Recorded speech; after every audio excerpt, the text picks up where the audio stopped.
INTP and ISFJ relationship. I have seen this relationship in various forms, from friendships, long-term, to romantic relationships. One who requested this, Talia, shout out to you, is an ISFJ, and she's in a relationship with an INTP who is irritating her. Now, how does the INTP irritate the ISFJ? ISFJs are known as the sage-like tanks. They can handle anything you throw at them. They make fantastic, the stereotypes of the nurses, doctors, freaking knights of the round table. They will defend any type if they see the right to do that. So ISFJs do not naturally have an irritation to another type. But if an INTP is constantly playing devil's advocate, utilizing NE parent, then I can see how that will easily rub the ISFJ, or any type for that matter. Because in relationships, you need to move forward together. And if you're constantly playing all the cards, all the different sides, devil's advocate, then you are not playing your advocate. You are not on the side of the person you're having a conversation with. You're just constantly trying to tickle the idea that, oh, what about this? What about that? Now that might be fun for NE users like ENTPs, ENFPs, and even, INFPs. All of those have NE in the top two, but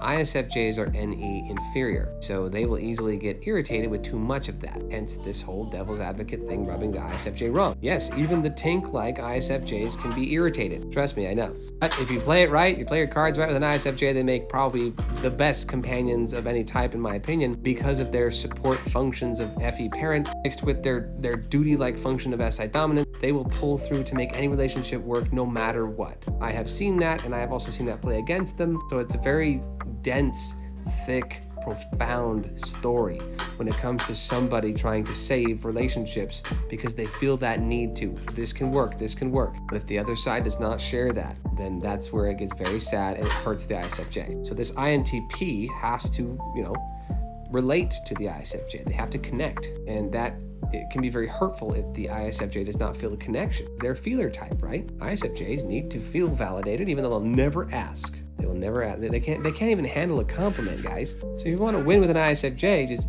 give extra love and compliments and be sincere. Validate them. That's kind of how, this baby came to be here. Her mom's an ISFJ. But the point is, this ISFJ does not feel validated regarding conversations. And the TI function is very tickly for the ISFJ. And the INFJ being TI child. They want information. And guess who has the information? The INTPs. They love it. Eat it right up. But if they don't share that, that's where they can become healthy or not healthy. Or if they play devil's advocate too much because they don't really know the answer, they're trying to see all these different sides, they're probably not doing it intentionally. And they're just messing with the relationships. They're FE inferior. So they want the relationship deeply, but they do things that kind of step on the relationships, INTPs do. So if I could just look at these two right now, this ISFJ and INTP, and ESFP on the outside looking in, from what I know and from what we've talked about so far, both of these types are very smart. TI is very prevalent in both. Unfortunately, if that INTP makes the ISFJ feel stupid, that is a big, big no-no. ISFJs and INFJs cannot feel stupid ever. If you do that or you imply that, even devil's advocate as a tool, then you might lose your ISFJ. IFJs have that. So that's a thing. But validating the devil's advocate thing, this particular request from Talia, I will also add, since we're talking about this couple, because this is a rare couple, frankly, they can make really good friends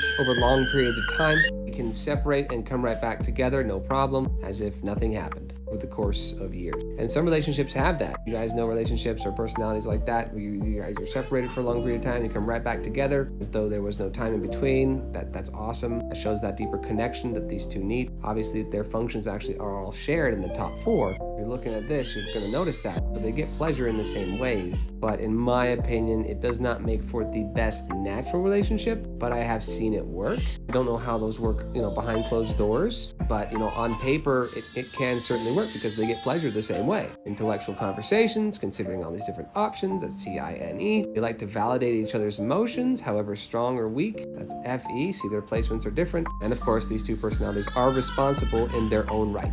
It's SI. So as you can see on paper, this pair can work really well, but if one rubs the other or doesn't validate the other, then any relationship can break because of that alone. So, have that conversation, ISFJ, with the INTP. If they do not reciprocate that and continue to play devil's advocate and irritate you, I would suggest maybe, considering this to be a friendship. But this is just my opinion, and all the best to you guys either way. I've done a relationship video in a while, so feel free to ask. I'm bound to the chair, so let's love you guys and all the best to you.